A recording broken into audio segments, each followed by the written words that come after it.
And we're live.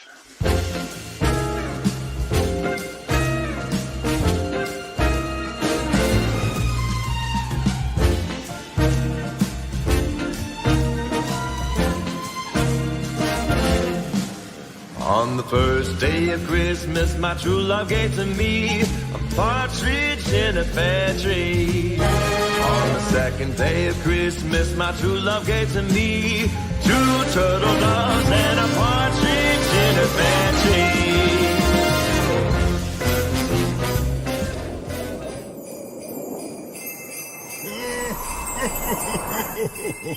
Merry Christmas! Ah, the Mirthmobile. I think we'll go with a little Mixtape Monday.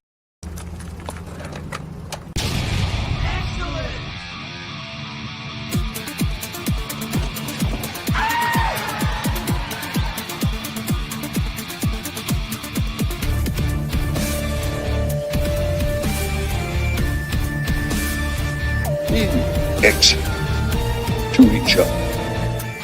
Party on, dudes! next party on! Party on, Wayne! Party on, Gar.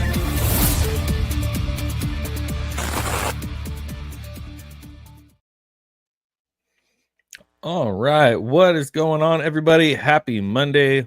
Welcome back to the show. I am your host, John, the creative blue collar guy. And we got a couple special guests with us tonight, but with us, as always, is our favorite wizard to the Midwest, Blair to Blair. And it sounds like you also have a guest hanging out with you in your basement tonight as well. But Yeah, I got my dog right next to me. How you doing tonight, buddy? Good. It's gonna get super cold this week and snow, so yay. Hopefully we'll have a white Christmas this year. All right, that'll be fun. Awesome. Little Very cool. snowman that looks like Yeah, Barry. I'm in just a couple weeks. And on Christmas Eve, I'll be flying out to go see my family in Idaho. So I'm hoping if I get even the slightest little bit of snow, that will be my first time having an actual white Christmas. Because living in Southern California my entire life, the most like white Christmas you get is if you go to the beach and walk around on the sand.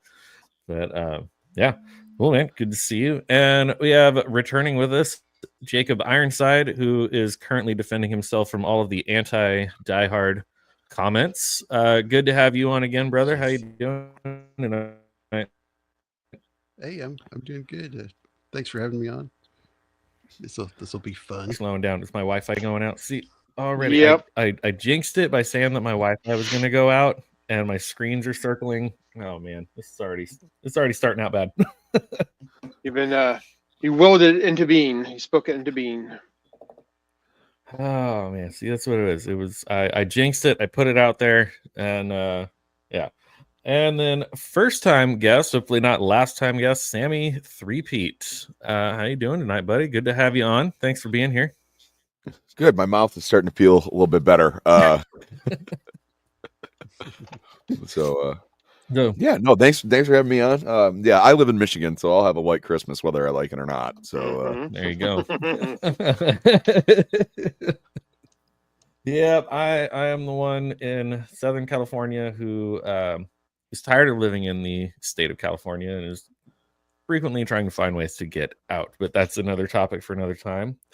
But yeah, again, I think I was kind of saying this backstage, Jacob. I don't know if you were around. I know your microphone was muted. I saw that you are also going to be talking about Die Hard tomorrow, so Yes. didn't mean to step on your toes with the stream at all, but we got some other different titles to go over as well, so that's maybe not going to be the main focus. Maybe it'll be a majority of the discussion, but yeah, I do apologize. I wasn't trying to be like, hey, let's talk about the same topic 2 days in a row, but anyways, I do still appreciate you guys being here. Real quick, go through the chat there. Lady Marine finally did show up and was not calling me out for being late, because we were late.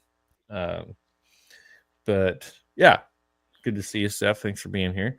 And we've got my Bizarro dad. I would say alternate universe or Bizarro. I think Bizarro much more accurately describes Roman as a person. But hey, happy anniversary, buddy. Thanks for tuning in. But really, you should be hanging out with the Misses of the Empire. Yeah. Right? How long has Sammy been asleep? It happens. It does. And while I love to piss people off by saying Die Hard is not a Christmas movie, if the one and only Bruce Willis says it's a Christmas movie, then it is a Christmas movie. So yes, we're actually we're gonna get into that a little bit, because I am fairly certain he went on record as saying it is not. But he's not the director. He's not the writer. It's not his choice.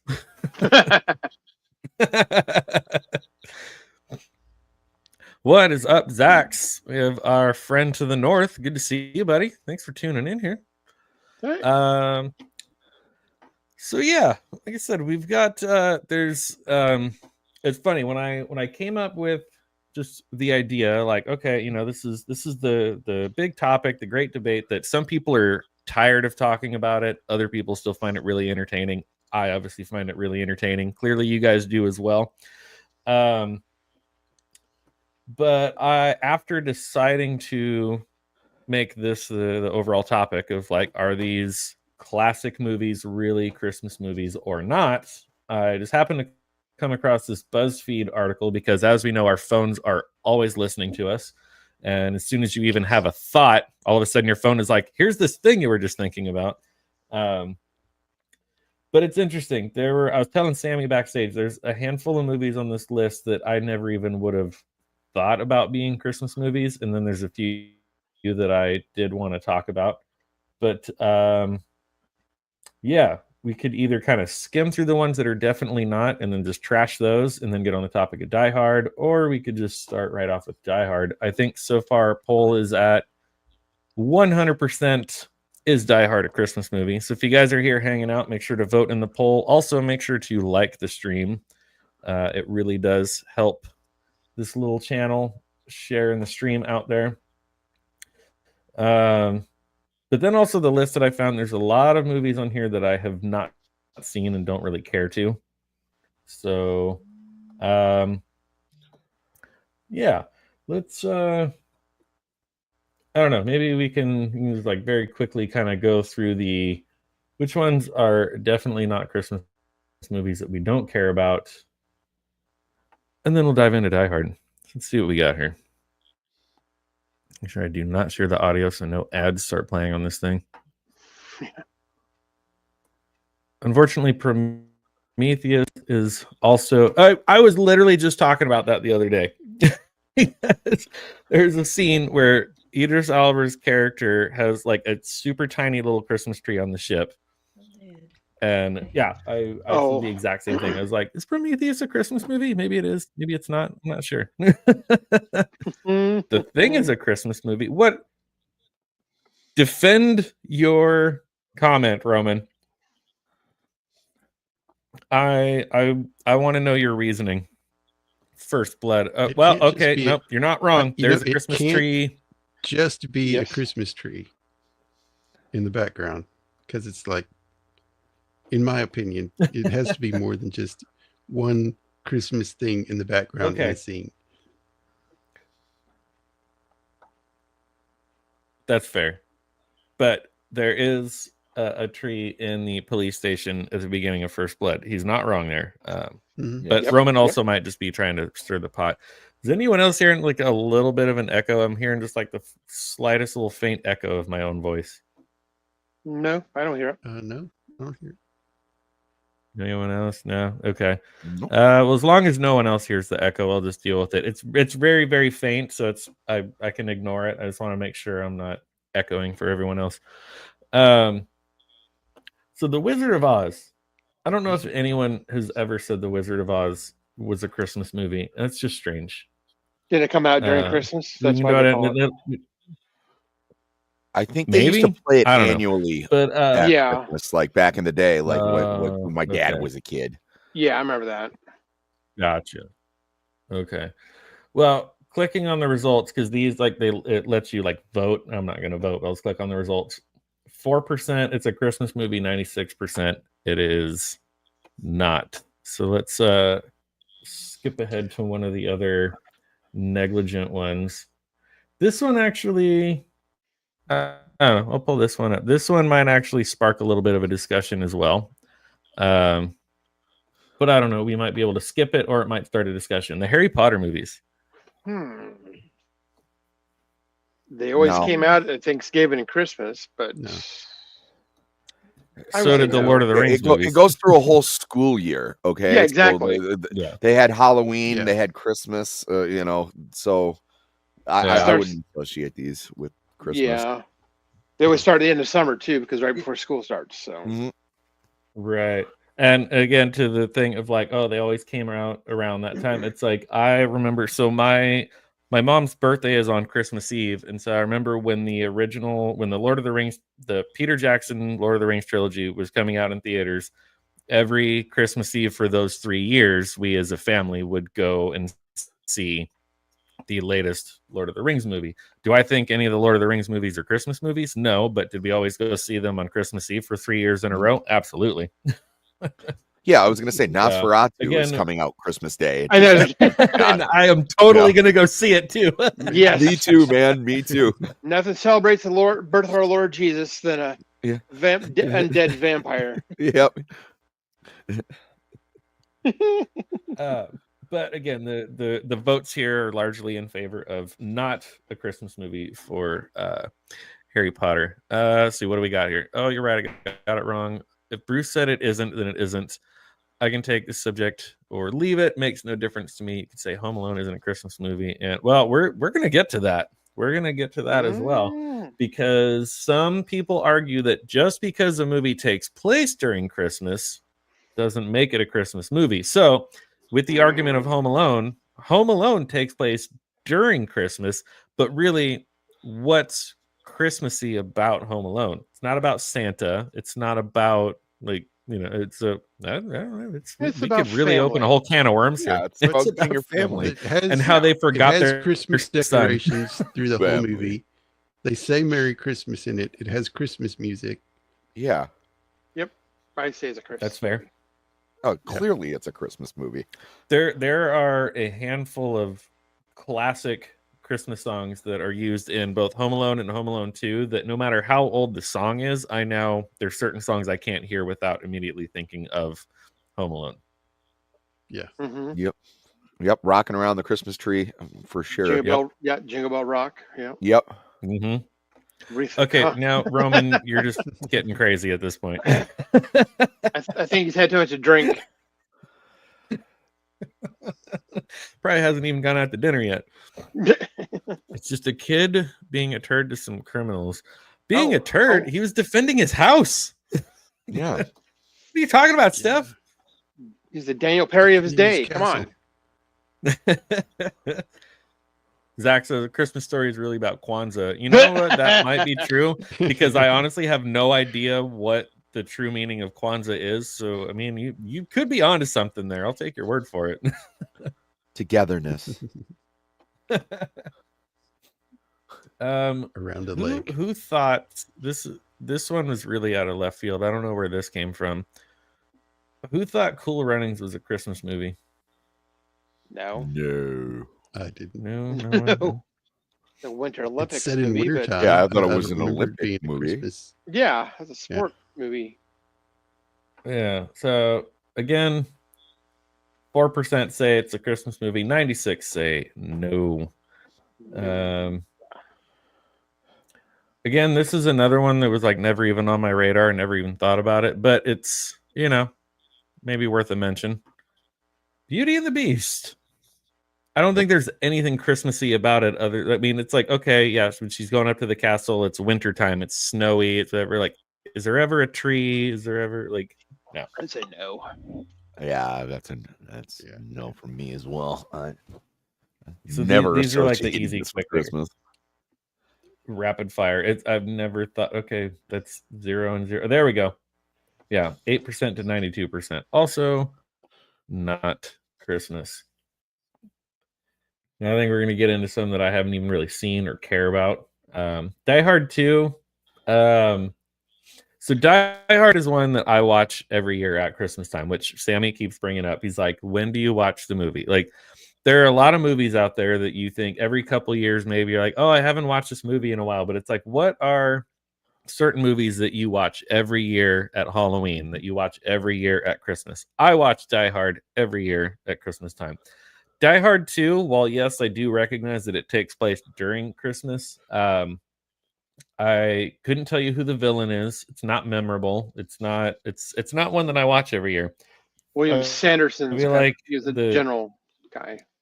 That's right. It's been a while. Okay. It's like a Noriega type guy too. They're trying to spring. So I was saying that I even thought that like Die Hard with a Vengeance, the third one with Samuel L. Jackson and Jeremy Irons, well, not a Christmas movie. That one was more memorable. Like I remember it, Jeremy Irons is the villain. I remember that Samuel L. Jackson is like the guy that he meets and they kind of team up and stuff. But it's like I don't really remember much about Die Hard 2, and I have seen the movie more than once. But this one, and I'll admit, I've never even seen this movie. Serendipity, John Cusack. Skip that one. Frozen. Yeah, I don't think we need to talk about Frozen. I don't remember if it was Christmas or not. It's not Christmas either. So no. Friday After Next. Like again, have not seen it. Haven't seen any of the Friday movies. But apparently some people on BuzzFeed think that the Friday After Next is a Christmas movie. I have not seen it. Haven't seen any of the Friday movies. Let's view the results here. Was Batman Returns on this? It's on there, but that's one where I feel like we're gonna have more discussion on that. So I'm kind of saving some of the good ones. Planes, Trains, and Automobiles. Again, we were just talking about this backstage. It's a Thanksgiving movie. Yeah, it's very clear cut. I mean, the whole premise of the movie is Steve Martin's character trying to get home on Thanksgiving. Like, why? I don't even understand how this movie made it onto this list. But I'm curious what other people voted on, because apparently people that read BuzzFeed are dumb. 21% not a Christmas movie. 79% is. A lot of these other ones that say not a Christmas movie were like 6 to 8%. So more people think this is a Christmas movie than not. And they're all very clearly wrong. Everybody's Fine. Never heard of that one. Drew Barrymore and some other old washed up actor. No idea. Nope. I don't know. The Preacher's Wife with Whitney Houston. Never heard of it. While You Were Sleeping. Never seen it. That is a Christmas movie. It's a remake of The Bishop's Wife. Okay. I think. All right. I don't know that one. It's a old one. Well, let's go ahead and dive into our main topic here. Die Hard. Yes, Roman. You're finally actually right about something, even though you're in here trying to stir the pot. Let's see what you're doing. When did Die Hard come out? Was it in July? Yeah, so that is one of the other things that gives fuel to the fire. I think it says it probably down here somewhere, like the actual month. But yes, this was a summer. It was a summer blockbuster. So that does throw a little bit of a wrench. It does throw a little bit of a wrench in the theory. July 20th, 1988. Yes. Because I do remember looking that up in recent years, also being like, okay, like, well, when did it come out? And then I saw that and I was like, well, shit. Well, John McTiernan also said it's not a Christmas movie, but the studios got heavy on the Christmas sprinkles and made it a Christmas movie. You see it right there, Die Hard. It's got Christmas lights and gone. Yeah. I mean, the opening credits is Jingle Bells. Yes. Now, granted, it's not. They've manipulated it a little bit to make it sound menacing, but they're sleigh bells. I mean, yeah, Yeah, I definitely think. Oh man, I wish I could remember who I saw, whether it was on Instagram or Twitter or something. I saw somebody posted a meme today, and I should have saved it because now I have no idea who posted it or where it is. But it was something along the lines of like, oh, well, it's someone who came out to a get together that they didn't want to be there, and it was like a family member that wasn't welcome, and this and that and the other. Like it had like a whole thing of like when you go to like a big family Christmas thing, and it's like you don't want to be there, but you're there and you're doing the thing, and, and it's like, oh, that's totally a Christmas movie then. You know, Yeah. the classic the classic quote when he's in the ductwork. It's like, come to the coast, we'll get together, have a few laughs. It's like, isn't that like everyone that goes to any family get together? They're like, I don't want to be here. Like, Yeah. Yep. The Roman says, when Harry met Sally, Christmas and New Year's. The fact that you know that worries me.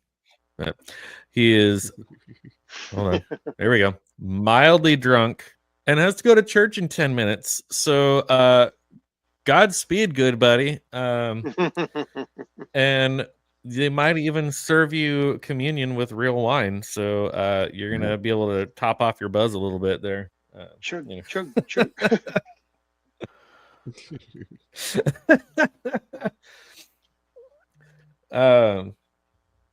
So yeah, and like completely unrelated though, it was kind of interesting. I was just watching Gremlins 2 yesterday, only to be reminded that Gremlins 2 does not even take place anywhere near Christmas. So whatever, but I watched it. But the guy who actually no, I'm already getting my movies mixed up. Never mind. The guy that I was about to point out was like, oh, isn't this, it's like I was thinking of Scrooged, not the slime ball guy in this movie. Never mind. Irrelevant thought. Moving forward. Let's see. Let's pull up some of the photos here. So yeah, you said it's like it immediately opens up with Jingle Bells. It's a Christmas party. You know, it's got the whole thing. So while we were having the discussion on Twitter, Lady Marine, who's in the chat, saying that just because a movie takes place during Christmas does not make it a Christmas movie. To which I said, okay, well, if that is the case, then there's an awful lot of movies out there that just take place during Christmas. What inherently makes something a Christmas movie? Like what are the qualifications to be a Christmas movie?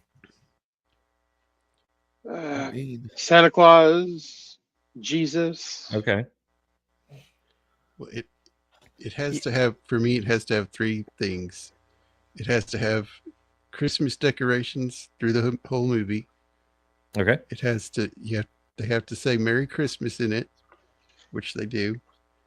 Mm-hmm. And there has to be Christmas music, which there is. I think we've checked all three of those boxes for Die Hard. Yeah, we definitely have. There's an overall like tone. You know, you kind of you can feel it. You know. Yeah, the holiday season type thing. His wife's name is Holly, so family. He's trying to get to his family. Yeah. Family. So if it wasn't for the studios that pushed it to be, made during Christmas, it would not be a Christmas movie. So as you're saying, the studios pushed to make it be like about a Christmas party. Yeah, or set during Christmas. Okay. And then I think somebody, let's see if I can find it again in the. Yeah, if it was like a New Year's Eve party, then it wouldn't be a Christmas movie. It would have been. Yeah. Right. Yeah. It would be a New Year's Eve movie. Where did that meme go? Oh, here it is. So yeah, Lady Marine posted it on the Twitters, on the X, on the whatever you want to call it. This one I thought was pretty funny. Unpopular opinion: Die Hard is actually a Harry Potter movie because he sneaks in a tower at night, avoiding Alan Rickman. That's actually funny. That's hilarious. It's true. Yeah, Roman, you're getting ahead of us. We're gonna get there. We're gonna talk about Gremlins because that's another one that I watch every year. You got to watch it. Like what was the purpose of giving the gift of Gizmo? It was Christmas. Yep. Unfortunately, Gremlins 2 not a Christmas movie, and just kind of weird. After revisiting it, after not seeing it for so many years, I'm like, yeah, Gremlins 2 is weird. It was a cash grab. Yeah, it had its moments, but it's kind of like, I don't know how I feel about this. Yeah. But go back here. There we go. But he just like, I just feel like Alan Rickman, like as Hans Gruber, was such a more like memorable villain out of all of the sequels. It was like him, and then it wasn't even like Jeremy Irons. Wasn't it supposed to be like Hans' like brother or something? Like that was the whole thing. Is like wanted revenge on him. Like why are those the only two that are memorable? And out of all the other sequels, it's like it's just like nobody cares. Because the villains. And also, I can't help but think like just the fact that like okay, like they're all like German and they're trying to break into the safe and stuff. Like I just want to keep quoting like Big Lebowski and like stuff like that, like the nihilists and the I said to cut off your Johnson. Like, just, like, give us the money. Where's the money, Lebowski? Oh, I love it. We want the money, Lebowski. This is back when East Germany was still a thing, so you had like German terrorists, you know. Yeah, 1988. And then what was? Oh man, I literally just watched this movie, and I'm Carl, right? There's the cop, right? Yep. Carl. Yeah, good old Carl, and Roy, you know. The one of the funnier things about if you've ever caught this movie on like network television where it has to be censored, of all the ways to censor the main most quotable tagline, they swap it out to "Yippee-ki-yay, Mr. Falcon." Some movies like they just bleep it out entirely. Other movies they do like word replacement. I was like, "Yippee-ki-yay, Mr. Falcon" has got to be one of my like favorite.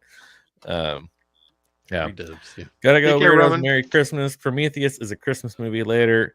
See you later, Roman. Happy anniversary. Hope you guys have a good rest of your night. I know the restaurant you tried to go to was closed, but hopefully you guys figure something out. And there's always Olive Garden and there's always breadsticks. Yes.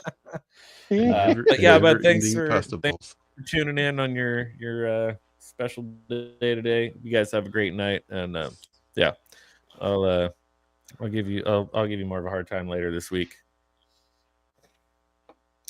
So Steph is saying Gremlins is definitely a Christmas movie. Like, okay.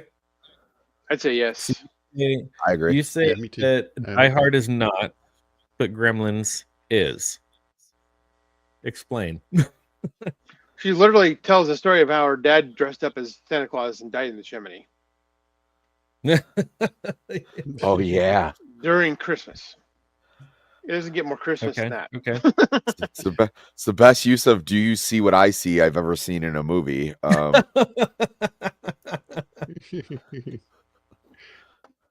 man. Yeah, so the gremlin guy got wrapped up in the lights.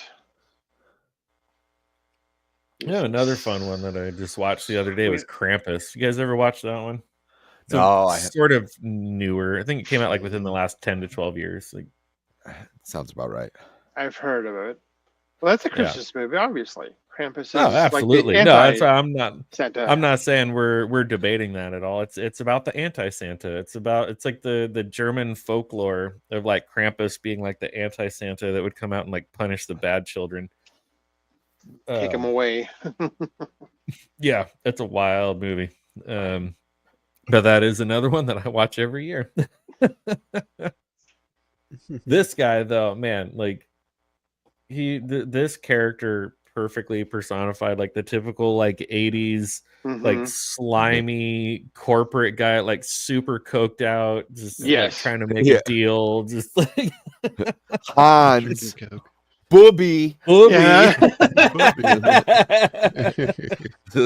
It's one of my favorite parts. Oh my god, it's like he does. Ellis nails it. He's great. Hans is like, oh, you figured this all out by yourself. Yeah. Like, I'm amazed. Yeah, like in movies like this, like unless someone is like the absolute like clear cut bad guy, it's like you're never like, oh yeah, like I hope that person dies. But like when they off that guy, you're just like, yeah, all right. Yeah. Moving on. just like that cliche, like Not like the used car salesman thing he had going on. Like it's so good. Oh man. Go back a couple. The one guy, he was the principal in Breakfast Club. Oh, yeah. I remember Breakfast Club. Yeah. The two FBI guys were flying around. They shoot him down.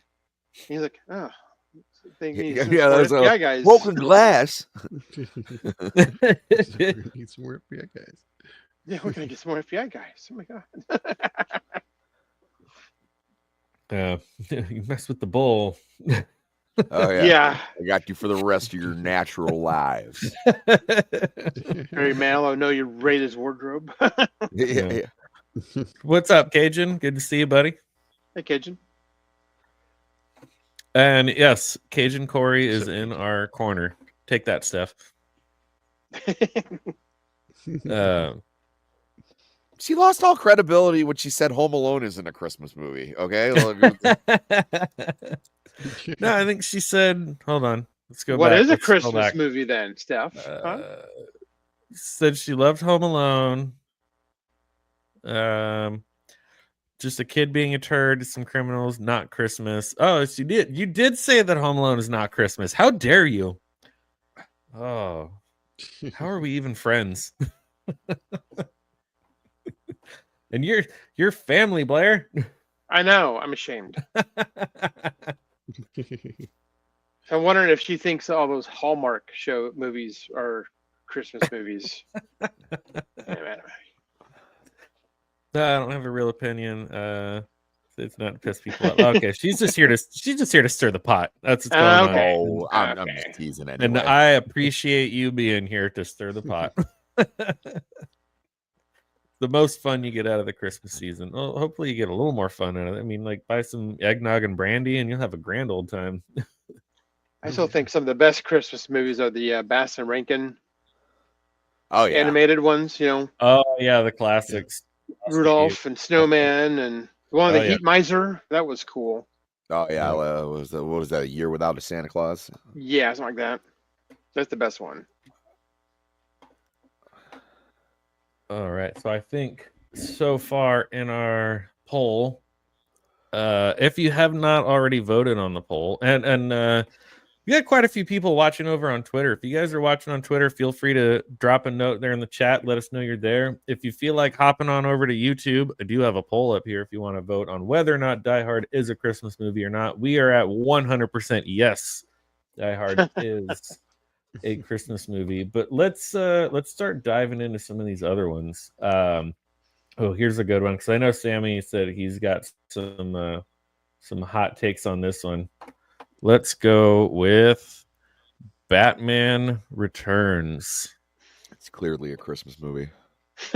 Yes. All right, we're just about hot out the gates. It's got a giant Christmas. I think one of the last lines in the film, Bruce goes, "Merry Christmas, Alfred." I think you might actually be correct. It's been a long time since I've watched that movie. Dropped the Christmas Queen into the giant Christmas tree. No, it's highly focused around Christmas. I would say yes. You know, they the bad guys all like pop out of like a giant present in the beginning. You know, there you go. Like, there's tons of Christmas in here. There's the biggest. They got like the Times Square Christmas tree in the movie. It was like I don't know how more Christmassy it can be. Yeah, you know, everybody's going out Christmas shopping. You know, they have. You know, oh God, I love that part. I mean, because if you look at like Scrooged and other things, it was like, you know, Christmas Carol is a great example. There's dark stories that happen at Christmas time. I was going to say, A Christmas Carol is like one of the most depressing things. It was like the older I get, I just think Ebenezer Scrooge just wanted to save his money. When it was like, don't we all now? Yeah, it was like in this economy, especially those of us that live in California. Yeah. Yeah, and that's so this is another one. I have not seen this movie in many years, but just watched Scrooged recently. Love that movie. God, I love that movie. Oh yeah, it's a good. Love Bill Murray in it, the whole thing. And yeah, even A Christmas Carol. And I know this is like an unpopular opinion, but I actually really do enjoy the pseudo animated 3D animated whatever Jim Carrey version of Christmas Carol. Oh, I like that one too. I think it's one of the best, most faithful adaptations. Okay, so thank you. I like that one, but I think a lot of people liken that to like the Polar Express, where like the animation is creepy. Which, don't get me wrong, it is. The animation is kind of creepy. Like the characters are very soulless looking, but it's 3D animation. What do you want from it? But I very much enjoy the Jim Carrey Christmas Carol. There's I think it's like two or three different versions I watch every year. I always watch the Muppet Christmas Carol with Michael Caine. Gotta watch Michael Caine as Scrooge. Yeah. Jim Carrey, and maybe lesser popular, the super short, like 30-minute Mickey's Christmas Carol. It really condenses it down to like 25 minutes. I like the George C. Scott one too. Oh, I like that one as well. I really love that story, so I love a bunch of different adaptations of it. But yes, he did the one with didn't they do the one with Patrick Stewart? Yes, he did the Christmas Carol too. Oh yeah. So funny story. I did not even know that literally until just Thursday night. What's up, Steven? Hey, Steven. What's going on, Steven? How you doing, buddy? They're right there. You got Michelle Pfeiffer wrapped up like a Christmas present. Yeah. No. So I literally did not know until just this past Thursday that there was a Christmas Carol with Patrick Stewart. How did I find that out? Well, because I made my way up to the adjacent neighborhood of Disneyland the night before my birthday, spent my birthday at Disneyland. And going back to the hotel before going to bed, we just turned on the TV and started scrolling through channels. And we're like, oh, look, here's like a Christmas Carol with Patrick Stewart. And I was like, I've never seen this before. Let's put this on and fall asleep to it. Never seen it. Never knew it existed. Was not aware of it. And yeah, it was a weird way to discover that one. Yeah.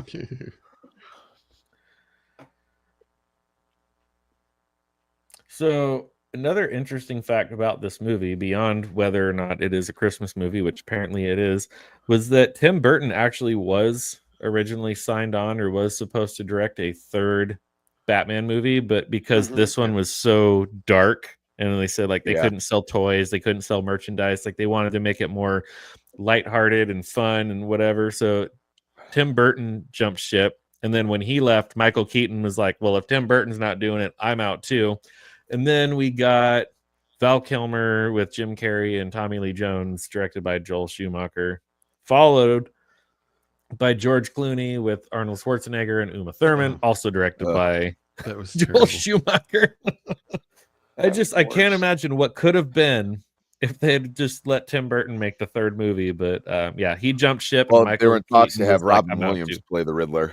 Not the guy that brought bat nipples into our vernacular. Yeah. It was so bad. Oh yeah, that's one of my favorite lines in Fanboys. Or some of the dumbest shit I've ever seen since Schumacher put nips on Batman.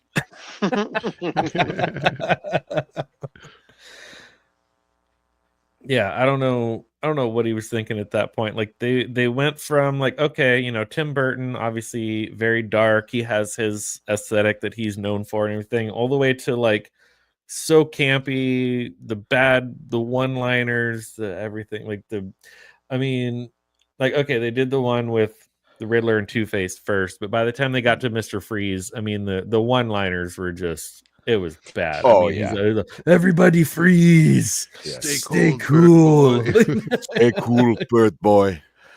They're like trying to bid on Poison Ivy, and like Batman like pulls out like the Bat credit card. We're just like, what are you doing? Yep. Good through forever. Oh man, it's so bad.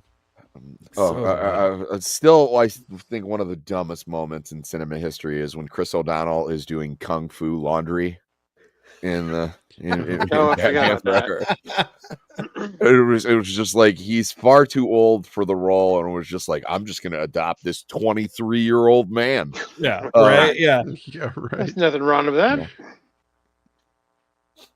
Yeah, and I kind of feel like that was the same issue that kind of plagued Andrew Garfield when he was sort of given his shot at trying to play Spider-Man. It's like, I'll admit, like, I actually liked the Andrew Garfield Spider-Man movies, and I liked him as Peter Parker, but he was like too old for the role to believe that he was supposed to be a high school student, you know? Somehow you buy it a lot more with Tobey Maguire. Yeah, and even too, like, he was probably too old at the time. Oh, he was way too old. He just sort of had that baby face, though, you know, like yeah. There's a certain like innocence about him, and also like Andrew Garfield's Peter Parker is kind of a hot-headed prick when he wants to be. Yeah, but God, Michelle Pfeiffer is just so fine in this movie. I think this was a big selling point when this movie came out. Sean Young wanted this part so bad that she actually dressed up as Catwoman and came to the studio and like trying to attack the director. Yeah, no, so she was originally cast as Vicky Vale, but she hurt herself in a horse riding accident. And so when she heard that it was Catwoman, so like Tim Burton was like hiding under his desk because he didn't want to talk to her. Cajun Corey says, I watched Batman and Robin last year in a watch party. It was fun to watch because of how bad and dumb it was. So that I could get behind. Like if you're watching it with like a group of people and like you're going in with the idea, like we know this is terrible, but we're just gonna hang out and laugh at like I buy that. That's why can't WB and DC live action have been why can't WB DC live action has been a shit show forever? Well, so it's funny, like before Marvel became the total train wreck that it is now, I feel like when they tried to make like the DC cinematic universe, they tried too hard to like play catch up, where they made a Justice League movie before they had even properly introduced the characters that were going to be shown in Justice League. So it's like, whereas the MCU, back when they were doing it correctly, took 11 years more or less to build up to the big grand finale with Thanos and all that. DC was trying to do in like a quarter of the time, and it's like, no, you guys I still remember the dread I was feeling the night before going to see Batman v Superman. I rewatched Man of Steel, and I was like, this is a Superman movie. They don't explain who Lex Luthor is. They don't explain what Kryptonite is. And now they want to introduce Batman and Wonder Woman. This is going to be bad. It's like they were like rapidly like trying to like play catch up, and they weren't trying to do the same slow burn that the MCU did in the earlier years. I always forget that Christopher Walken was in this. Max Shrek. You got my favorite line in the whole movie. Bruce Wayne, why the hell are you dressed up like Batman? I love Christopher Walken so much because it's like I forget that he was ever considered like a serious actor, because now he is someone who obviously does not take himself very seriously, and it's like he's almost basically become like a caricature of himself. Like, oh yeah, I mean, I remember seeing this clip of Dave Grohl talking about when the Foo Fighters were playing on Saturday Night Live. Like the Foo Fighters were the musical guest on Saturday Night Live, and he was the host, and he's like, and he comes over to us and he's like, "Do you want me to introduce the band?" And he's like, "I don't know, just say the name." And he comes out and he's like, "Ladies and gentlemen, Foo Fighters." Yeah, the way Dave Grohl says it too is just absolutely hilarious. I remember the first time I saw that clip, I probably watched it like 100 times, just laughing every single time. You took a standalone movie and tried to make it into a big universe. I'm guessing you're talking about the DC movies. Yeah, he's same talking thing. about It's Man like of Steel for sure. I did not, and here's the thing too is I like Henry Cavill. I did not like Man of Steel. I did not like Batman versus Superman. The same thing. Everything it felt all very once you convoluted. Watch that movie more than once, it just falls apart. Yeah, no, there's that kick-ass scene in the warehouse, and I mean, I'll watch that, but I will never watch that whole movie again. No. It's just, I don't think I've watched either movie more than once, so I can't really say to like, oh, and you watch it more than once. But I thought Henry was good as a Superman, but the movies were just like. I felt like a Batman versus Superman specifically, like just went on way too long. And it was like every time you thought it was about to like wrap up, you're like, oh, wait, there's this other side story. But then like they weren't wrapping up other side stories where it was like his mom was kidnapped. Like, what happened with that? I don't know. We're going to move on to this other side story. Like it just kept moving, but there's like Jesse so much Eisenberg going on. Was just like straight up autistic in that movie. I couldn't keep track. It was just one of those things where I'm like, oh, maybe we're winding down. Maybe it's almost over. Oh, just kidding. We're still every moving. time you saw him, you could wait a minute. Zuckerberg is in this movie because it was like, I know, right? I don't think they cast this very correctly. They broke time when they made the bat armor from Dark Knight. I don't know. I liked the Nolan Batman movies, but I'm also kind of biased because I just really love Christopher Nolan movies. Well, about the Superman movies, it's always Lex Luthor, or Zod. Brainiac. Why have we not seen Brainiac? And I agree. You know, he's much more interesting than those others. Yeah. I think this is the most definitive Penguin. Yeah. I mean, it's has very anyone weird. here? Has any of you guys? I haven't watched it all. Have any of you guys watched any of the Penguin series that's come out recently?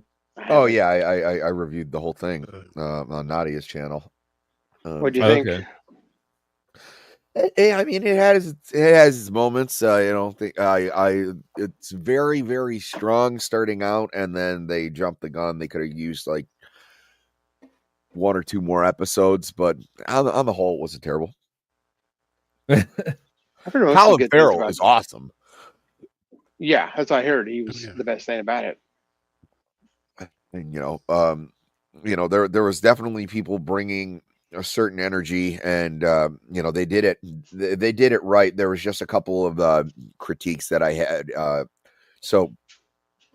Batman is not like prevalent in there, which I get it. It's supposed to be about the Penguin, but like you could have him doing other stuff in the city. You don't even have to show him, but it was like, oh, he foiled this bank robbery, or we can't go to the docks because, people have seen him at the dock. It was like, you should be aware that there's a guy kind of throwing a wrench in the engine for the criminal underworld. That was probably my biggest critique, and unfortunately, I don't think it landed the way that I would have liked to see it. But you gotta appreciate what Colin Farrell was bringing, and I forget what the girl's name is, the actress who played Sophia Falcone. I mean, she also stole the show.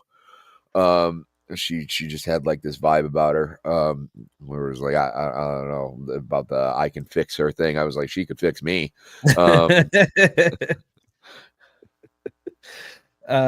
Yeah, and I was kind of blown away by that. Then, like, I haven't watched the series at all, but I did see the Batman that had Robert Pattinson and the whole thing and stuff. And when the credits rolled and it said like Colin Farrell was the Penguin, I was like, no freaking way! Like, it just like, yeah, that blew me away when I saw the credits to that after watching the movie.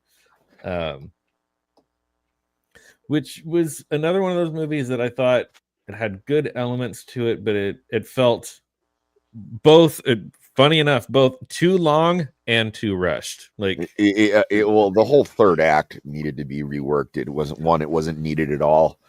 Yeah, like the whole thing with the relationship between like Bruce and Alfred was never like fully developed. Like Bruce being a dick to Alfred. It was like there's that one part where Alfred literally gets like blown up, and then he's like leaning over him like, "You lied to me." It was like, "How are you?" Yeah. Or anything. And that was the thing that bothered me too. Was like I could kind of understand where they were going with the story arc of thinking like, oh, if we're going to do multiple movies of this, it's like, okay, he starts out as like the bratty young kid, whatever, and then they grow close. But like, he was such a turd to Alfred, but then like when he's in the hospital and all of a sudden he's like sitting there being all emotional and we're supposed to believe that he cares about Alfred. It's like, no, it's like in just the scene before this, like you were being a total shit to him. Like, no, it was like you sincerely need to pick a lane.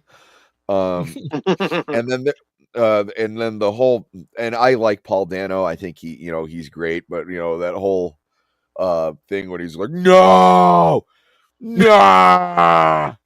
and you're like, okay, like we get it. You're disappointed. But it's like I said, but there are parts that I really like. I didn't like the Zodiac comparisons. I didn't like the kind of like J6 conspiracy nonsense that they went. But strangely enough, out of the whole thing, oddly enough, like I didn't hate Robert Pattinson as Batman. Oh no, like him as the Bruce Wayne with his like emo haircut, like his hair bothered me. But overall, like I wasn't mad at him being the character. But yeah, it was just sort of one of those movies where like the pacing was really weird. And then again, like I said, like the whole third act falls apart. So it's like a 3-hour long movie.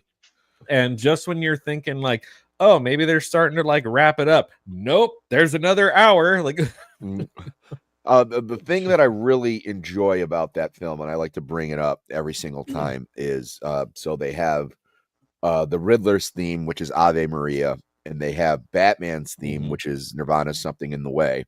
And as they're getting closer, as the characters are getting closer to meet, the two songs mesh to become its own thing. And I thought that was a really cool and very original like way to use the score that way.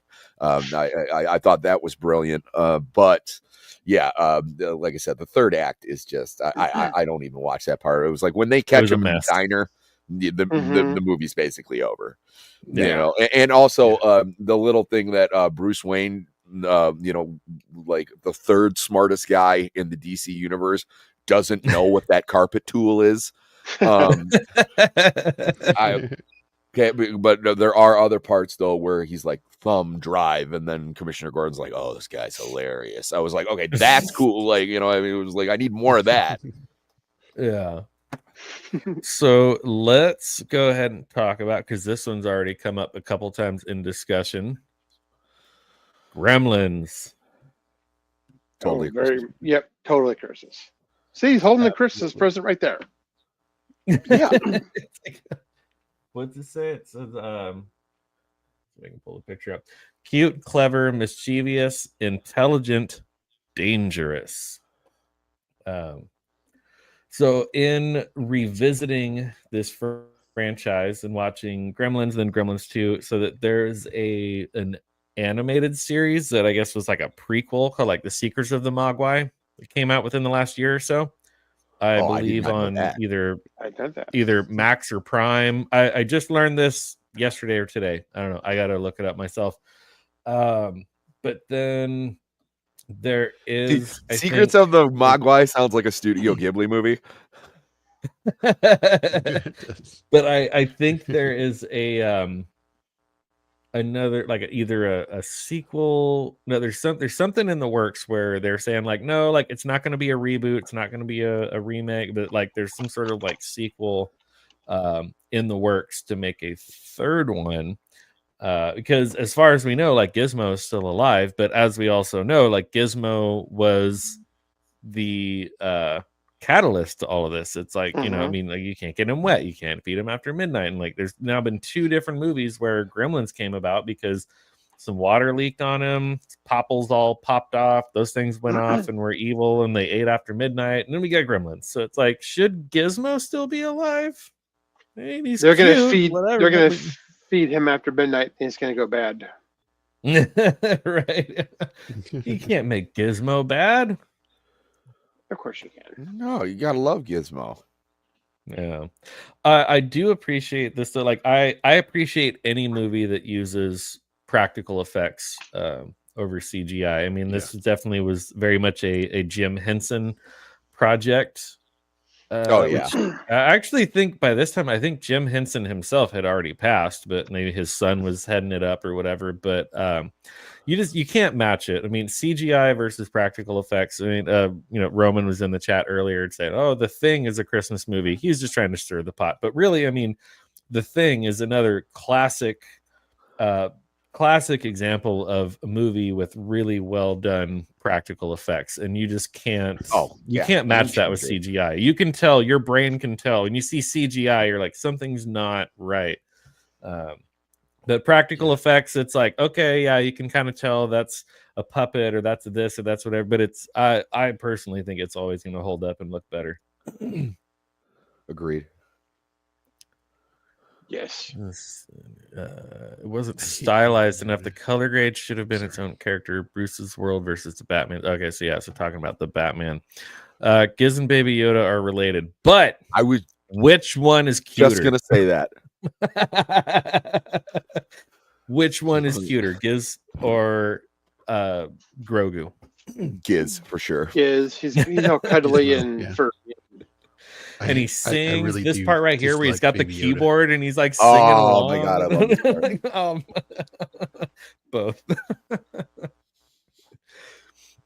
Gremlins was always more of a Twilight Zone episode. Oh, that's actually a good point. I hadn't thought about that.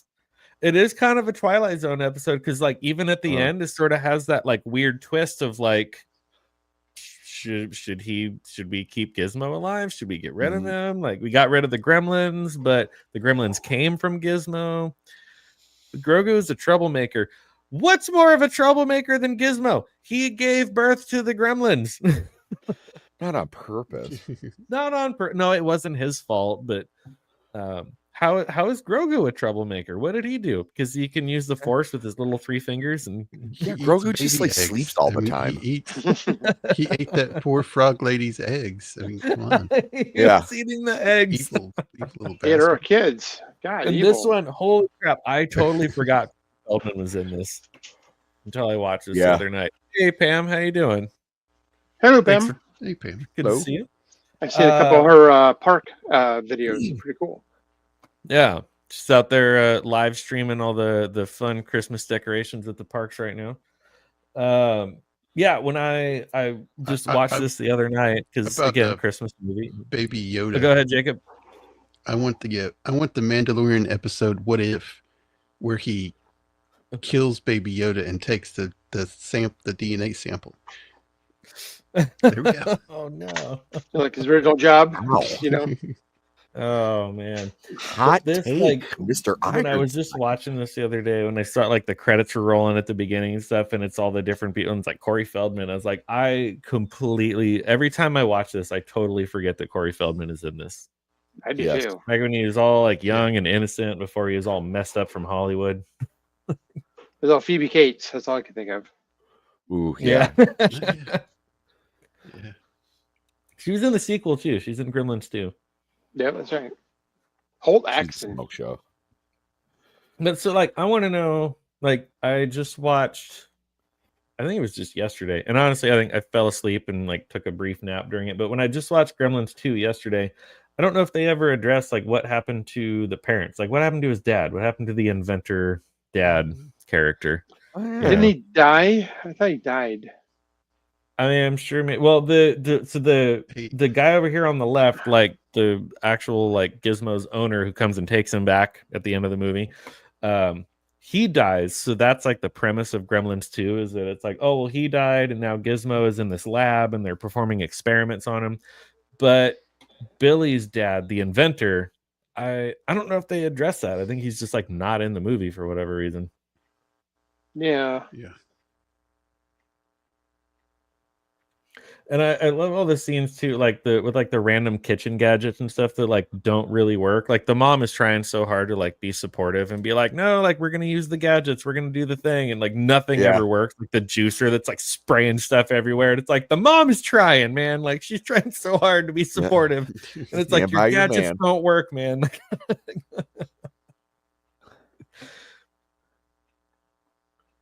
But I think we're all pretty much in agreement. This one qualifies. This is a Christmas movie. Yes. Oh, definitely. Yeah. And is it because? So again, we've got. I don't. Jacob, I think you pointed out the three things. I don't know if we've had a Christmas song. I don't know if there's a Christmas song in the credits. I'm pretty sure they say Merry Christmas because Gizmo is a gift. I forget what the other one was. What was it, Jacob? What did you? You had like your three everywhere. Christmas decorations throughout. Okay. Yeah, I mean they're playing "Do You See What I See" when you first see the Gremlins. Yeah. And, okay. You get the Gremlins Christmas caroling. Yeah. Yeah. They can't sing for anything, but. And another fun piece of trivia here. This was the grandma from Back to the Future. So when he goes back to 1955, that's Marty's grandma. Remember, like they're sitting there and they're like, sitting down to dinner and everything, and she's like, "Come to the table and eat your dinner." And he's like rolling the TV over so they can like watch the TV while they're like having dinner and stuff. Like that's like Marty McFly's grandma. Oh, she's had a rough go. And it was only like 2 or 3 years later. But there's like this weird part of my brain when I watch these movies, and like these people that have obscure parts in movies where they're only on screen for like 2 to 3 minutes. I'm the one that's like, that's the one person from that one movie that. Yep, right. Mohawk Gremlin. What do they call him? Like Stripe, I think, something like that. Stripe or Spike? Yeah, I think it is Stripe. Stripe. Yeah. Poor Gizmo hiding out. It's like, what's going on here? I don't know what's happening. No. The concept isn't a story, it's a gimmick. In a perfect world, Dad's inventions would have saved the day. Yeah. But they didn't. And apparently they also didn't save Gizmo, unfortunately. Well, I mean, Gizmo's still alive, but he didn't save the day. The inventions were flimsy at best. Yeah.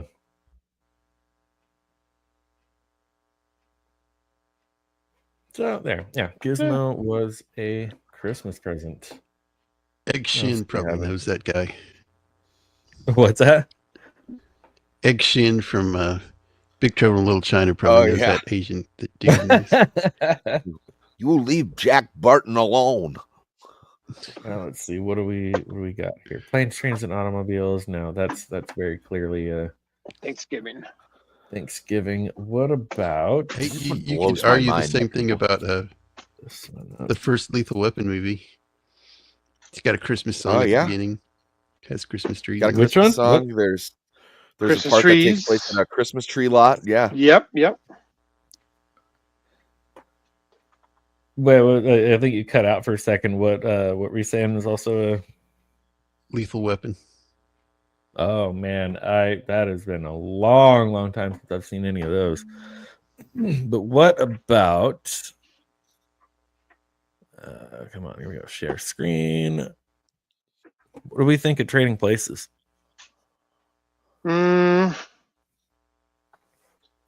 Indifferent. No strong opinion. No. I was gonna say no. This is what I would say is an example of a movie that takes place at Christmas time. Yeah. You don't get like this overall theme. So like in Home Alone, you realize at the end of the movie it's important to be together with your family for the holiday. You don't really get like a wholesome Christmas vibe. It's a great movie. I love the movie, but it's not. I don't get drunk. You just get a drunk Dan Aykroyd dressed up like Santa Claus. Yeah. Exactly. I was going to say that. That's about it. I would almost venture to say that because it features a Santa Claus, even if it is a drunk Dan Aykroyd, that thought I had my screen shared, but apparently I clicked the wrong button or something. There we go. All right. It's got Santa Claus. I feel like that kind of counts for something. Even if it is drunk Dan Aykroyd pulling salmon out of his Santa coat and eating it that through was his disgusting. Santa beard. Oh, Okay. yeah. That was great. Oh, I forgot about that. Classic movie, though. Definitely a classic. It's I mean, okay. but So it's not the like overall theme of it. It like Yeah, Right. happens that's what I was through doing. fair point. Fair period of point. time, So so- actually, I will go back to.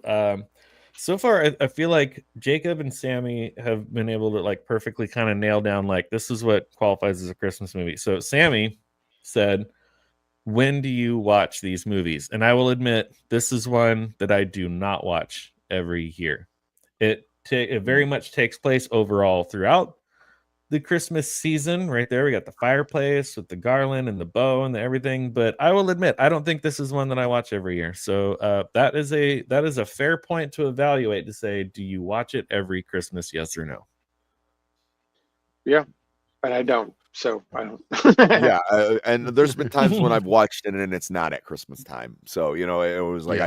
I didn't feel like because so like when I'm going to like I do love old like sitcoms and stuff. Like I will skip Christmas episodes if it's not Christmas time. Like I it was like that's gonna get interesting. like nailed.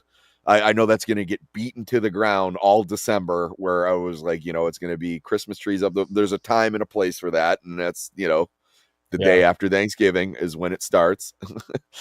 and that's fine.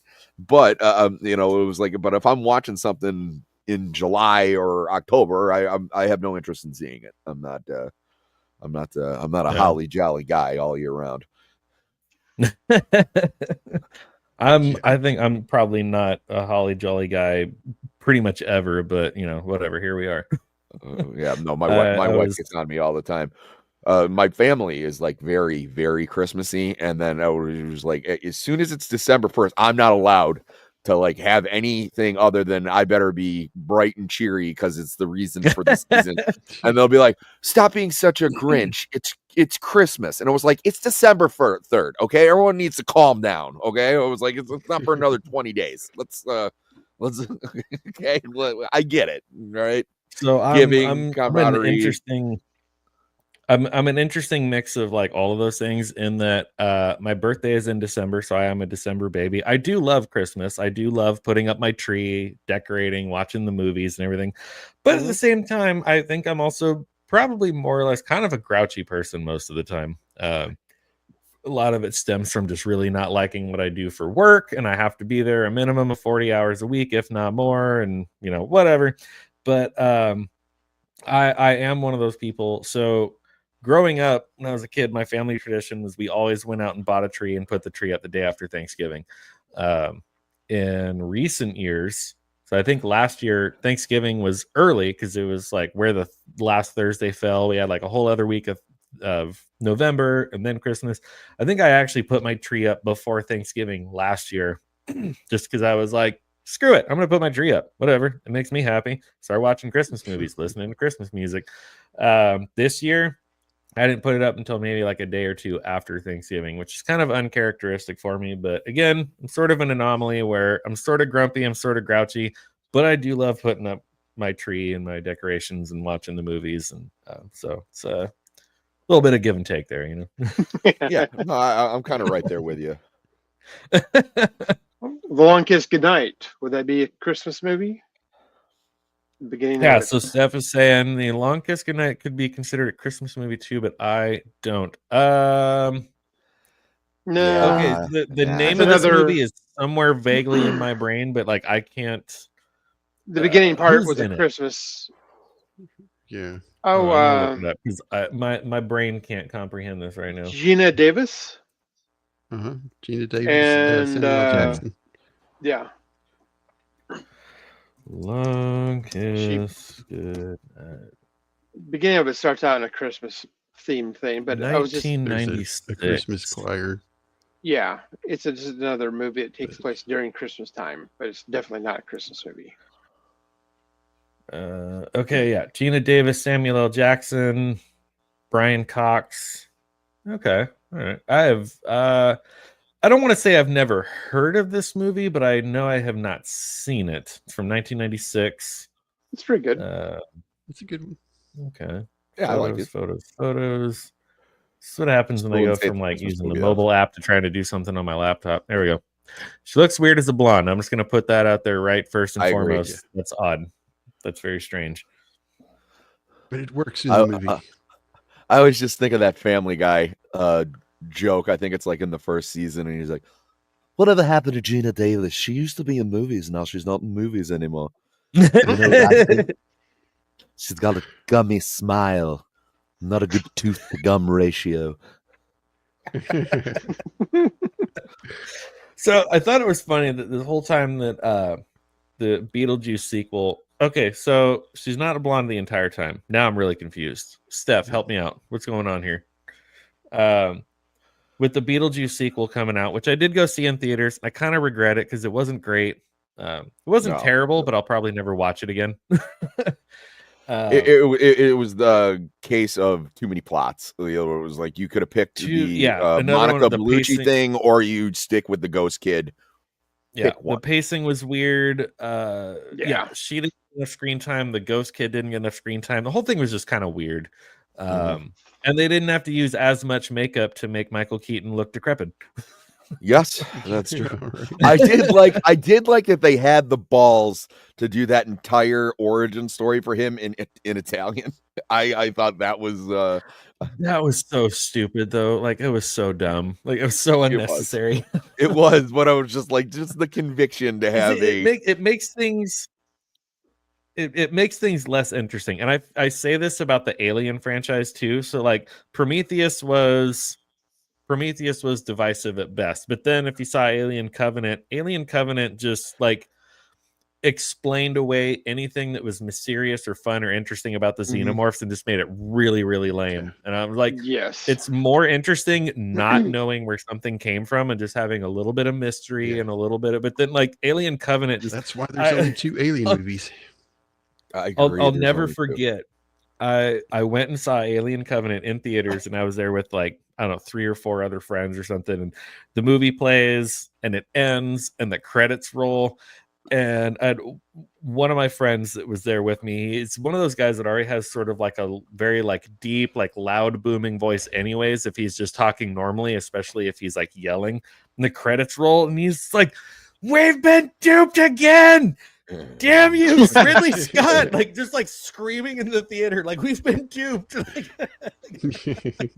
I think I've told Jacob this story before, but like whenever I think of Prometheus, my buddy Brandon, he's got a very oddball sense of humor, and I was like, yes, I do think that movie was quite divisive, but he's like, hey, I edited my own version of Prometheus.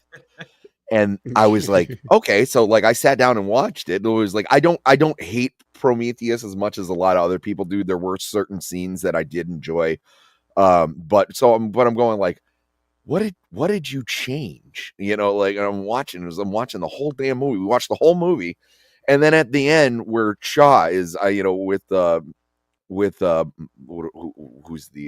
it Michael the android, or is that the name? Michael Fassbender. David.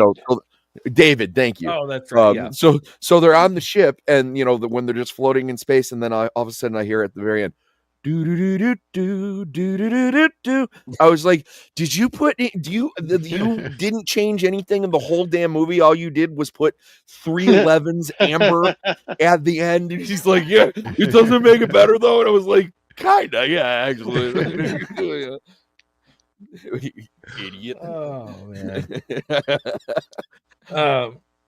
But yeah, so back to the, like with Gina Davis, Beetlejuice, all that stuff. Like with the sequel there, like I thought it was hilarious that like leading up to the release of Beetlejuice, multiple news outlets felt the need to cover the story of like Tim Burton addresses why Gina Davis and Alec Baldwin will not be reprising their roles in the Beetlejuice sequel. It's like, well, it's because Gina Davis and Alec Baldwin are real human beings who have aged 40 years, and they would have to explain why ghosts have aged 40 years. Yeah, right. Yeah, Like, and it's very that's simple. one of those They things that had was to write resolved them with out like a because throwaway piece of dialogue. I didn't hate it. Yeah. It was like, sure, Yeah. Well, and then also the dad, I forget the actor's name, but like Jeffrey they Jones. had to write him out because he's embroiled in all sorts of controversy and this and that and the other. And stuff. Not And great. like, Which yeah, I it's like the not way they good. handled that as well. I thought that was funny. That was pretty funny. The one But thing yeah, that the bugged whole me thing in where that they're is like, at the oh, funeral, though, when they got the chorus singing Deo, I was like, that was Alec Baldwin's thing. Like, I didn't remember Jeffrey Jones's character having a proclivity to, karimba music or whatever. That was reaching a lot. Like they were just trying to like revisit a moment from the previous movie, and it's like, you're trying a little too hard here. A little key jank. Yeah, I thought that was so funny that all these news outlets and all these articles were like, oh, we have to address why Gina Davis and Alec Baldwin aren't going to be there, and it's like it's because they've aged and they're supposed to be dead. It's easy. It's very simple. Yeah, I was like, it's not rocket science. It's not rocket surgery. But yeah, so I'm definitely not familiar with this movie, but Steph says this is a Christmas flick. All right. Her character has memory loss. Is it like Memento? That is a quality early Christopher Nolan movie with very little budget, very little special effects, very just good writing, good editing. Story all plays backwards. It's wild. Yeah, might have to do a stream just on that movie one of these days. I love that movie. Maybe I've done one before. I don't know. It's been a while, but I have a special edition DVD of Memento somewhere where it's like there's a hidden feature where you can make it play in chronological order. It's weird because if you've watched it a handful of times, the way it's like meant to be watched, and then you watch it like in the actual chronological order, you're like, well, this is weird. Oh, I've never seen that edit. I'll have to check that out for sure. Yeah, I've definitely found that on eBay because whatever special edition thing I found, it was like, oh, we don't make this anymore. You need to like hunt it down on the internet. But of course, yeah, that was when I figured out that the black and white scenes play in chronological order as it is, but then the color scenes play backwards. So when you watch it all like in order, it's really messes with your brain. Is it Pi that found out some info? Oh, Pi who found out some info on who she really is. She is a little girl. There's Christmas parade, ice skating decorations throughout the whole movie. No, I said I don't think it's. You don't think it's a Christmas movie? But don't. I agree. I don't okay, I agree. Yeah. Words are hard. It's hard to read. It's hard to read. It's borderline, but it's not. Yeah, it's just one of those things where it takes place at Christmas time. And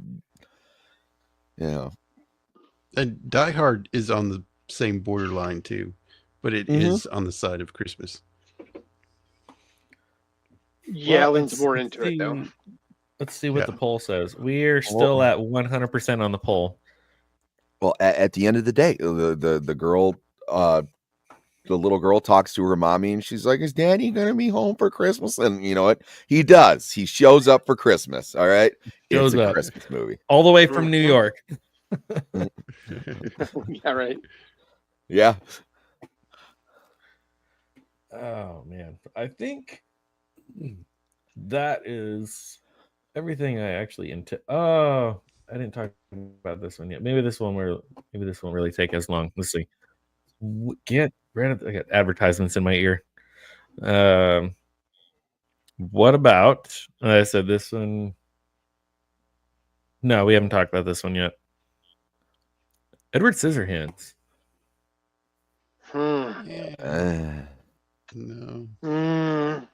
No. So I would say already right off the bat, just based off of what Jacob and Sammy say, it is not Christmas throughout.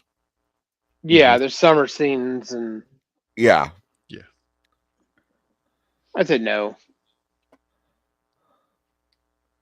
Negatory on the Edward Scissorhands. Okay. Yeah, that's correct. And with Tim Burton movies, sometimes it's hard to tell because like the aesthetic is it's all very much like the suburban whatever. You can't quite tell what time of year it is because again, as someone who lives in Southern California, It is December. What day is it? December 9th.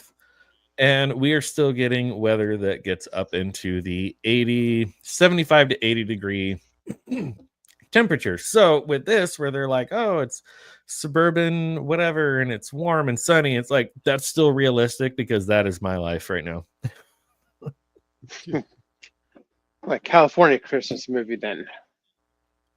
And I'm not a fan of it. It's like I'm movie. very much when it comes to weather, I'm like, if it's cold, cool, I can bundle up. If it's hot, fine, I can deal with the hot. But it's like when it's cold and hot in the same day, I'm just like, just pick one.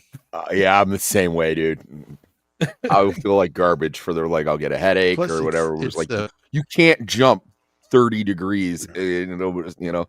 Whereas like when it's like that special time in Michigan right now where I get dressed for work and I look out the window and I still don't know what to put on because I was like, oh, it could be 70 degrees right now. It could be 32. I have no clue.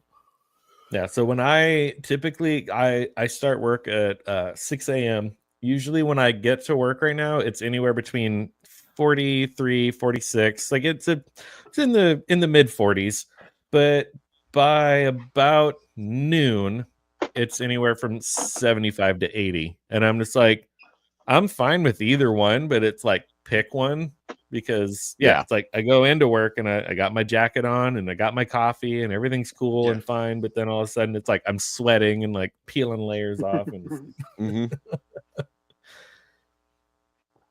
yeah. All right, so we're saying this one does not qualify because it goes across multiple seasons.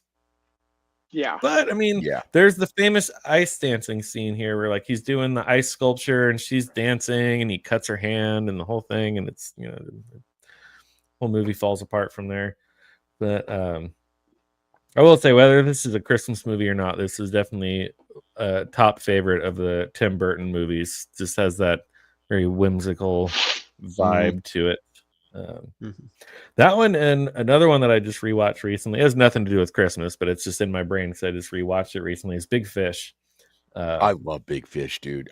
Big Fish is just one of those ones where it's like got the whimsical, it's got like the happy, it's got the sad, but it's also like color wise, like as far as the color palette, it's one of the few times that Burton has made like a bright movie where there's actually like sunlight and bright colors. And but man, I love Big Fish. Like I like ugly cry at the end of that one, man. I'm right there with you. Oh, and I think this was like the last movie that Vincent Price made. It was. You're right. Yeah, he died like shortly after the movie premiered. Big Fish was filmed down the road for me. What? So it like from where you live right now, or so do you live in that area where you can go see the town of Spectre? Because that's still set up somewhere. Like it's all deteriorated and dilapidated, but where they filmed, like they set up and filmed the town of Spectre, is still set up, and you can still go and visit it. If that's the case, I need to come visit you, and I need to go see the town of Spectre. Yes, I need to come see the town of Spectre. Cool. That's awesome. I so badly want to actually see that.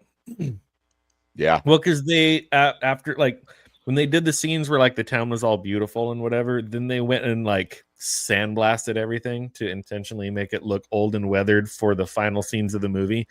That plus the fact that it's been deteriorating for another, when did that come out? Late 2000s. So like another 15, 16 years or something like that. Like they sandblasted it all to weather it, but then it's also been deteriorating for almost 2 decades since. That's it. I'm coming out for a visit.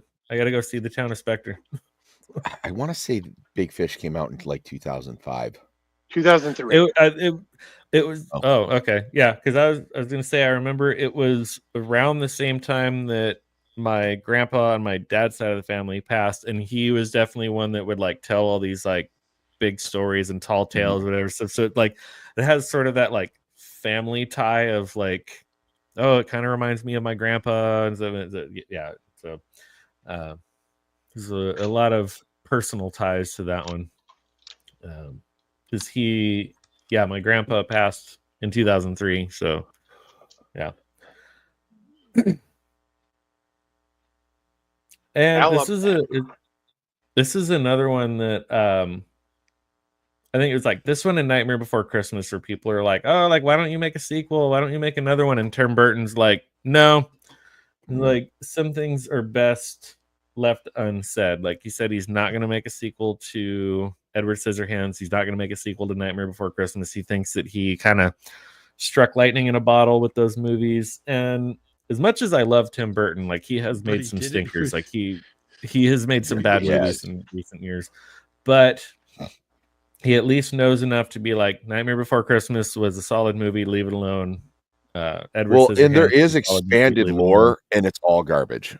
Yeah, like anyone who's tried to mess with that, anyone who's tried to mess with that property with the comic books, or like the, there's been the books, it's not great. It's always because it's always well, this character was actually good until something happened, and now he's bad. It was like, yeah. Okay, and there was like the same people who tried to convince me that like Cruella de Vil should be like a sympathetic character. And I was like, no, you're never gonna convince me that the woman who just wants to kill 100 puppies to make a coat. And that was the point that I kept trying to make, because I did watch. I mean, I waited until it was on streaming, so I didn't necessarily have to like pay money to see it. But when the Cruella movie came out, I watched it and I was like, okay, you know what? Like, fine. At the end of the day, like, it's not a bad movie.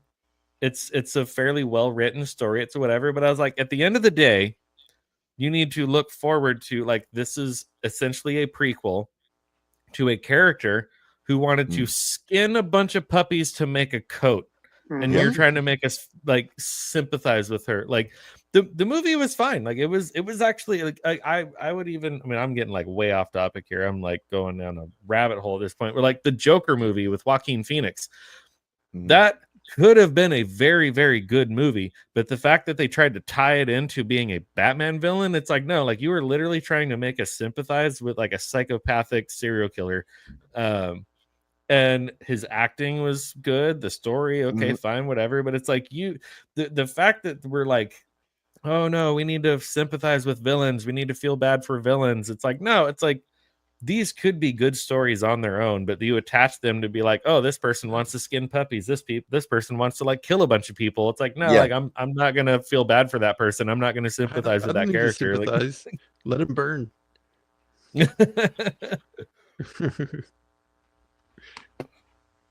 Yeah, the whole Cruella thing. Did that with Darth Vader. I think they did that. Tried to do that with Darth Vader in a comic.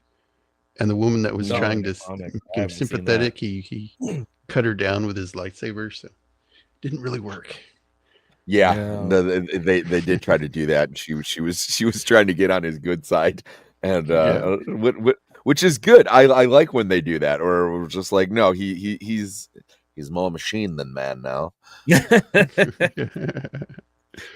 But yeah, no, the Cruella thing, I was just like, no, like, there's no way you're gonna make me sympathize with someone that wants to skin a bunch of puppies to make a coat. I will never. Like, I got it with Maleficent or whatever, or Maleficent or what. It starts out, the character in the beginning of Sleeping Beauty. She's just kind of a petty bitch. She was like, oh, I wasn't invited to the christening. Okay. Hope she doesn't like sewing. Yeah. Oh man. Yeah. You can redeem that character a little bit better. Puppy killer lady?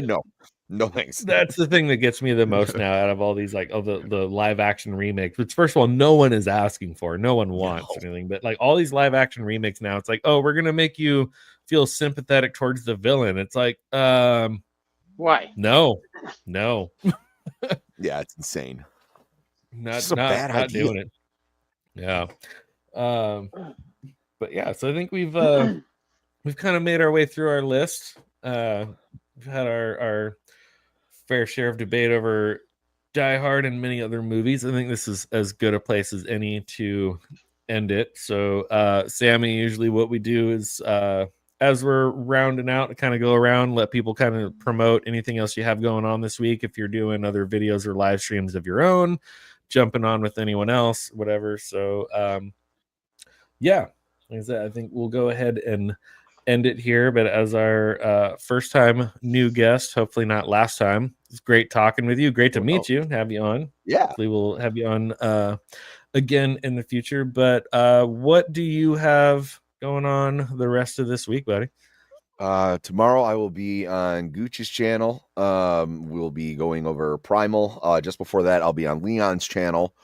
We have our show Tinfoil Haters. I'm not sure what the subject's going to be yet, but I'm sure it will be insane.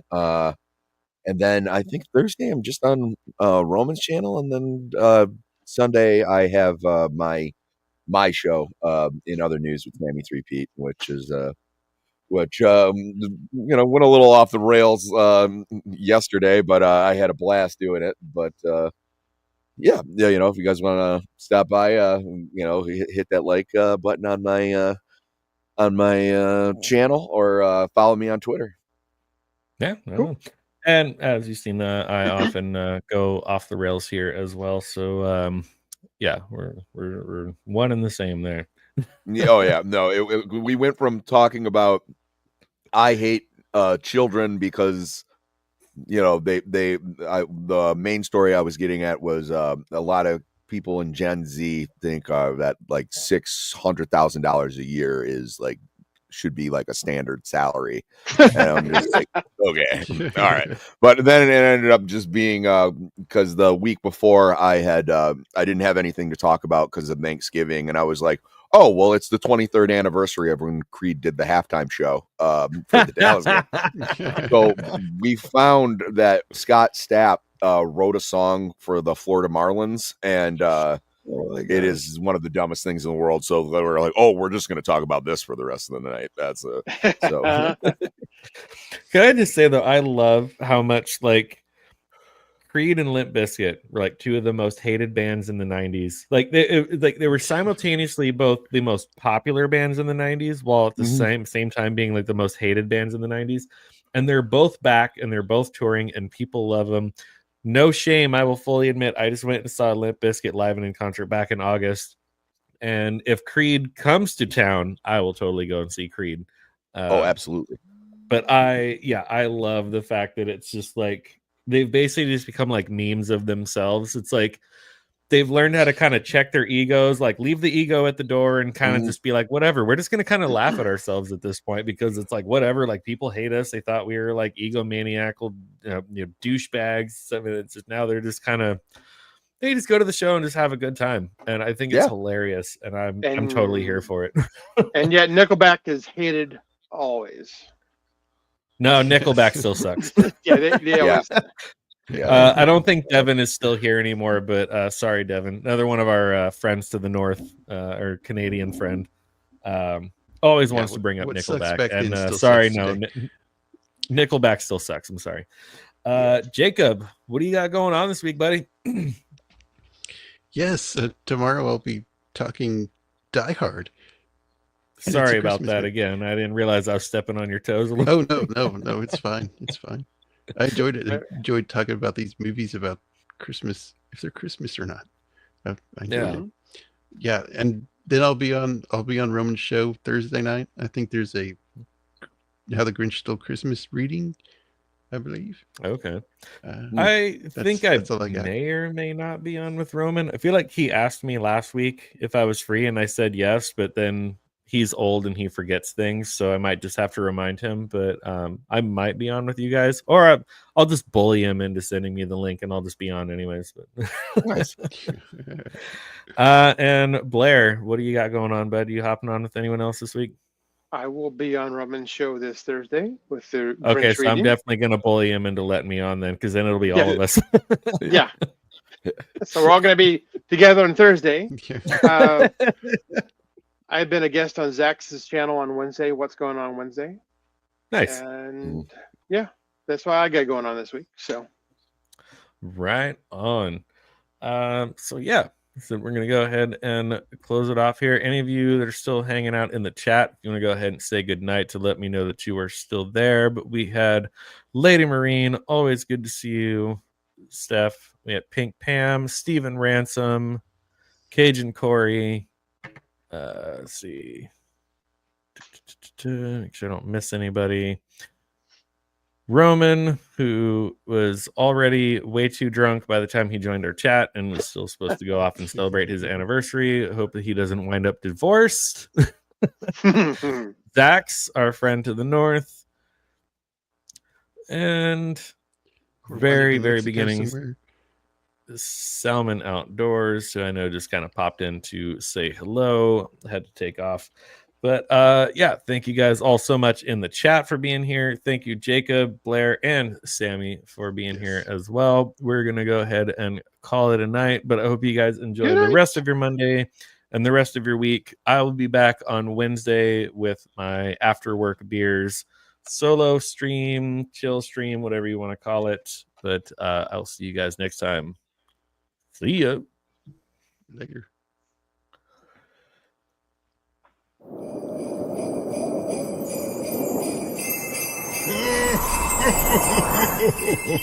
Merry Christmas!